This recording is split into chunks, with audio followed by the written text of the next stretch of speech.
Okay, this is going to be the third part of my discussion of this TM2H that I'm going to be bringing up to R&M Paintball to use as a game prop. They're going to have it up on top of the prison in a bunker using my real steel tripod and this. And the guy said he's got lots of BBs for it and a couple of 10-8 batteries, NIM batteries for it, so that should run it just fine. What I wanted to show was the little improvements that I've done. The gearbox, of course, is shooting about, it'll be about 335 with 2 O's, which is very low, and it's only about 12 rounds a second. But for me, I think you don't want to hurt somebody with a machine gun from a raised position. This is 10 feet off the ground. Then it's got another 2 feet with the tripod shooting down, so it's going to have pretty good range, and I don't want to have people get hurt, so I've got a little lower FPS. I could put bigger spring in the gearbox, put it back in there, but I really don't want to do that. Let's go over some of the improvements so that you guys can get an idea. I'm sort of quite a ways away from the machine gun, but I'm trying to get it all in frame. The flip up sight, as you can see, and it clicks in place. Okay, it does have a hole in the center. I will take a picture of that from this position and maybe put it in right here. As you saw in the picture, it does have a nice hole in it that when you look down through it, you can see the front sight. And it does flip down out of the way, stays in place. Now, this is a new addition right here. It's a post for up front. You put the post in the hole and you line that up for distance. I will show that from a picture standpoint as well. Okay, what I did right here is I based this on an AK sight in a way. It has like a single post design, but it flips down, and it has this piece with a screw in it. And the screw is important. I'll show you that after a little bit. When you push this down, it then flips up and stays in place. It's a little flimsy when it's up here, but it's not bad. This puts pressure on this to hold this up. So, you know, it might move a little bit, but it pops back in place. The idea of it coming down and then being able to flip up in place and hold, that's what the whole design is about.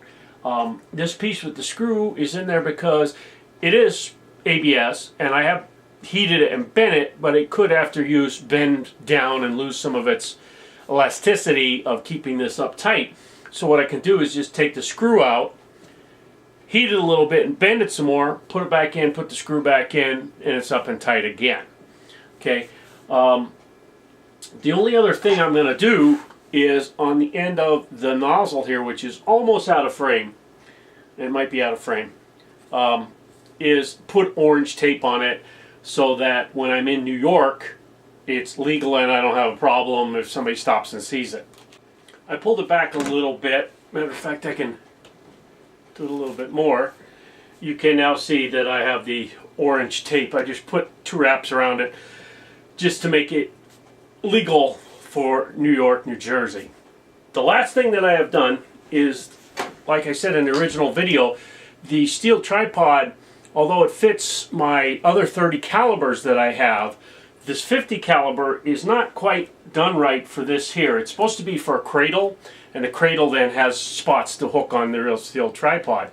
Well, I'm not using a cradle, I'm just using it direct, so what I did is I made a mount that converts.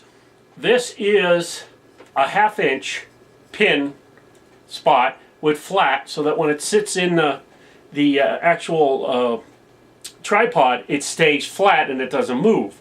I put in this bracing, I cooked it up pretty good here, and pieces like that to keep the top from torquing. It's very tight now, and I've got it some flat black so that when it's in there sitting in the flat back cradle, it actually looks okay. So I'm going to put that in there and take a picture.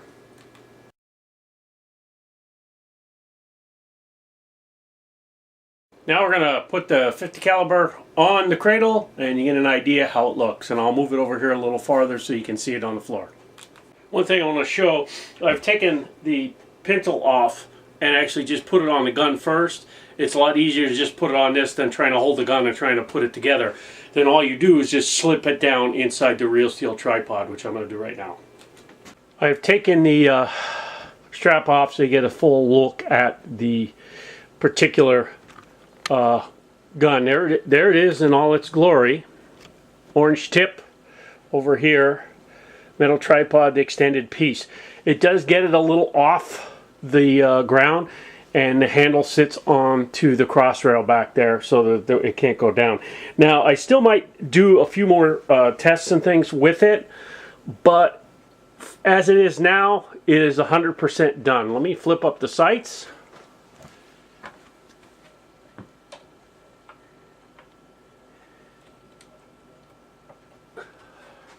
Now, I am flipping them lasers up straight so it makes like a V. That's just another way to sight it in.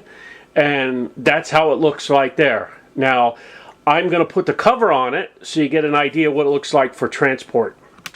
That's what it looks like for transport. Now, I will just unhook it from the pintle, fold up the tripod, throw the tripod in the back of the car, put the gun back in with the cover on it in the back of the car.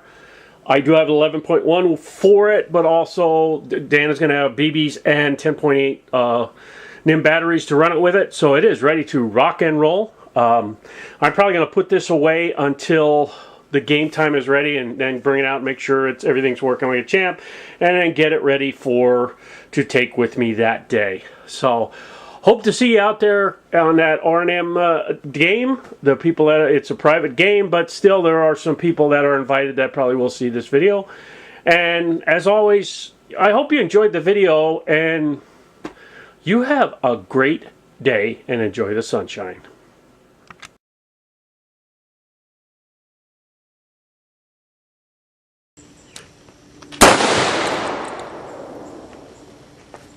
Wow.